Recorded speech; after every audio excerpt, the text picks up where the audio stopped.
વડોદરાના ટાંકા ટૂંકામાં વરઘોડામાં અધિકારીની કારમાં તોડફોડ અને મારામારીની ઘટનામાં 500 લોકોએ આવેદનપત્ર આપ્યું છે। વરઘોડો રોડ પરથી નીકળી રહ્યો હતો ત્યારે ગાડીને રસ્તો નહીં આપવાના મામલે મારામારી થઈ હતી, જેમાં અધિકારી અને તેનો પુત્ર ઈજા પામ્યા હતા। લોકોએ આવેદનપત્ર આપીને પોલીસ કાર્યવાહી સામે રોષ પ્રગટ કર્યો છે।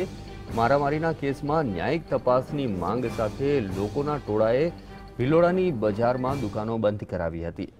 મારામારીની ઘટના બાદ તંગ બનેલી પરિસ્થિતિને લઈને અરવલ્લી જિલ્લાની પોલીસનો કાફલો ભિલોડામાં તૈનાત કરી દેવામાં આવ્યો છે। તો આ અંગે વાત કરીએ અમારા સંવાદદાતા પ્રભુદાસ સાથે। જી પ્રભુ, શું છે ભિલોડામાં હાલમાં પરિસ્થિતિ? પોલીસ કાફલો તૈનાત કરવામાં આવ્યો છે। હા જી દિલીપ, અરવલ્લી જિલ્લાના ભિલોડાના ટાંકા ટૂંકામાં હાલ પરિસ્થિતિ હજુ પણ એ જ પરિસ્થિતિ છે। ત્યાં આગળ હાલ 1500 જેટલા લોકો ભેગા થઈ અને આવેદનપત્ર આસિસ્ટન્ટ કમિશનરના સમર્થનમાં મામલતદારશ્રીને તેમજ પોલીસ મથકે જઈને આપવામાં આવ્યું છે। આવેદનપત્ર આપ્યા પછી પોલીસ કાર્યવાહી સામે પણ ભારે રોષ પણ વ્યક્ત કરવામાં આવ્યો છે।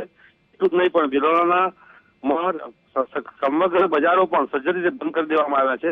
પોલીસ દ્વારા ન્યાયિક તપાસની માંગણી સાથે આ બજારો બંધ કરાયા પછી અત્યારે હાલ અરવલ્લી જિલ્લાનો સમગ્ર પોલીસ કાફલો ભિલોડાની અંદર તૈનાત કરી દેવામાં આવ્યો છે અને ત્યાં ભારે લાગણી જેવી પરિસ્થિતિ છે। 2 દિવસ પહેલા જે વરઘોડામાં અધિકારીની કારની તોડફોડ કરવામાં આવી હતી, એ મામલે આ પરિસ્થિતિ ઉભી થઈ છે। દિલીપ, જી, માહિતી બદલ ખૂબ ખૂબ આભાર। તો ભિલોડામાં પોલીસનો મોટો બંદોબસ્ત હાલમાં ગોઠવી દેવામાં આવ્યો છે।